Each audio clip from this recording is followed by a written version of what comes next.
Sugeng pepanggihan malih kalian Subadi Prawata. Ing kalodhangan menika badhe ngaturaken waosan buku basa Jawi Jagating Lelembut. Anggitanipun Sanica kanthi irah-irahan Arwahe Tilik.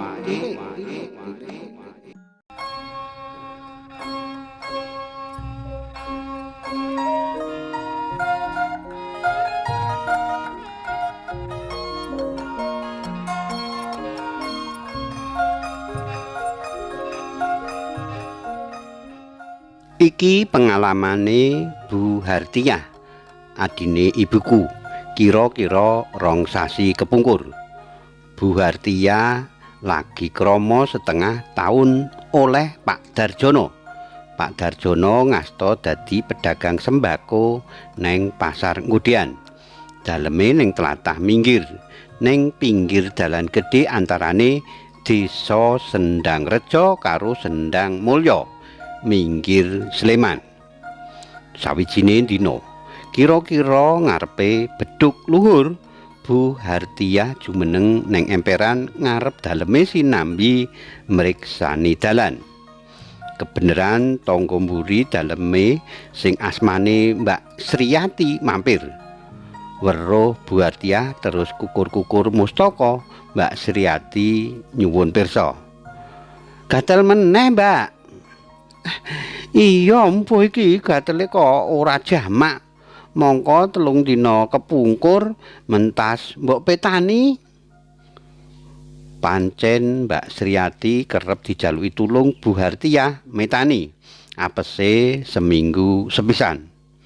Mbak Sriyati mlebu daleme Bu Hartiah. Metu wis ngasta jungkat karo nyeret kursi. Bu Harti enggal mapan lenggah neng bangku cedhak sing wis ana emperan ngadhep dalan lan ngungkurake latar ngarep. Mbak Sriyati masang kursi ning burine. Lenggah lan terus wae nyandak gelungane Bu Harti.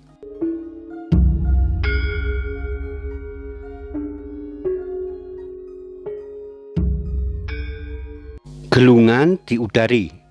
Sawise masrahake cemara, harnet, tusuk konde 3 lan hama 3 ning astane Bu Hartiah. Mbak Sriyati wiwit jungkati rikmane Bu Hartiah karo komentar. "Rambutmu kuwi kebangetan dawane, Bu. Tur ketele orang umum. Mulane tumo betah manggon." Bu Hartiah mung mesem. Pancen Bu Hartiah klebu kuna yen perkara rambut. Jaman saiki wanita liya padha ngethok rambute lan di model werna-werna. Ning Bu Hartiah panggah rikma dawa. Yen Bu Hartiah jumeneng kaya ngore rikma, saking dawane pucuk-pucuk rikma nganti ngranggeh wentise. Saben dinane embuh ning dalem apa tindakan rikmane mesti digelung gedhe. Gelungan wanita Jawa disubal nganggo cemara. Ngendikane ibuku, gelungane Bu Hartiah kok luwih gedhe tinimbang gelungane penyanyi Titiek Puspa mbiyen.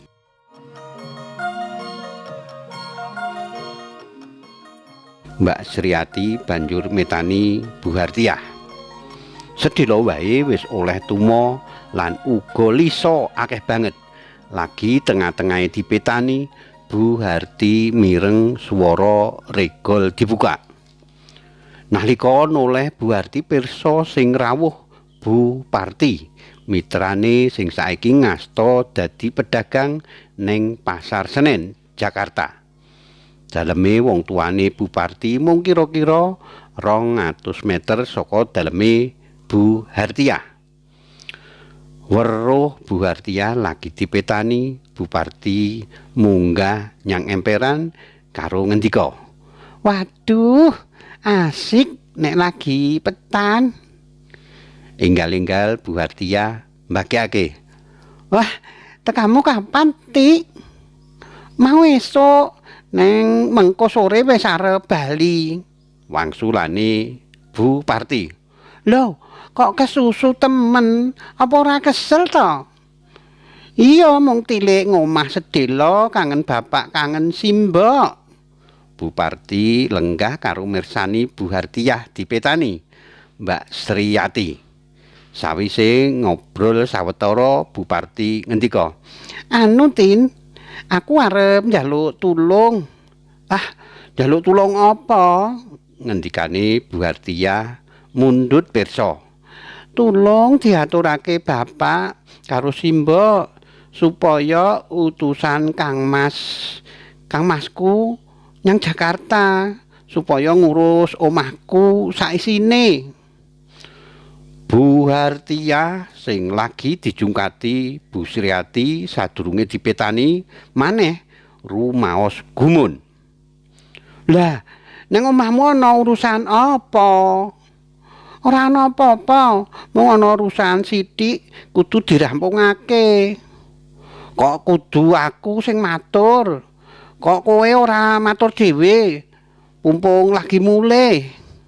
"Ora Tin, yen aku sing matur ora bakal apik ing tembe mburi. Mula aku njaluk tulung kowe sing matur yen aku wis bali." Bu Hartiah banjur ngendika saguh. Krungu ngono Bu Parti ngadeg lan pamitan. Ngendikane arep tata-tata sadurunge kundur nyang Jakarta. Nalika pamitan kuwi Bu Parti mundhut pirsa. "Iki sasi apa ya, Tin?" "Guna sasi Oktober ngene kok. Mosok lali?" wangsulane Bu Hartiah. "Ora, sing tak karepake sasi Jawa bakda mulut." "Oh, bakda mulut. Wah, pancen sasi bakda mulut kuwi sasine kowe sugih tumoh.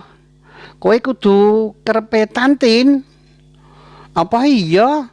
Ah, mbok aja ngece. Tenan, Tin, titenono wae," ngendikane Bu Parti karo kondur.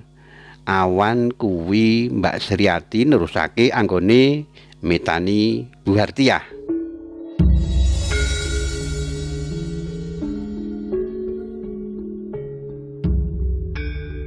Petane nganti jam 2:30 awan. Entuk tumo akeh banget. Mbok 50 wae ana. Durung lisane mbok menawa ya puluhan. Rampung petan Bu Hartiah mlebet dalem karo isih kukur-kukur rikma. Sajak isih akeh tumane. Mbak Sriyati bali nyang daleme.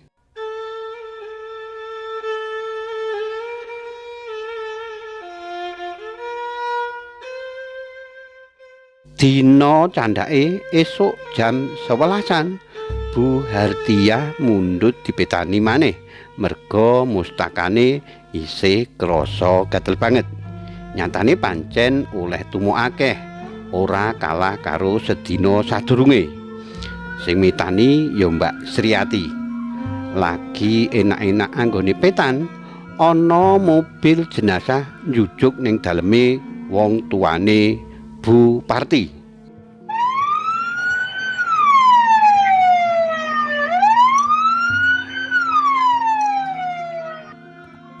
Bu Hartiah enggal ngelung rikmane bareng karo Mbak Sriyati lan wong-wong liyane enggal-enggal marani.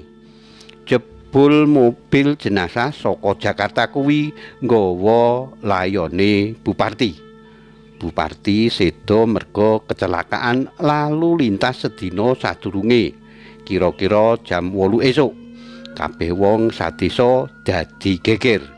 Nanging sing bingung dhewe ya Bu Hartiah karo Mbak Sriyati. Banjur sing teka nalika Bu Hartiah dipetani wingi kae sapa? Karipta dening Sanijo. Cariyos menika kapetik saking kalawarti basa Jawa Jaka Lodang nomor 29 tanggal 18 Desember 2021 ing Ngayogyakarta. Matur nuwun awit kawigatosanipun saged pepanggihan malih wonten ing cariyos-cariyos sanesipun. Matur nuwun. Matur nuwun.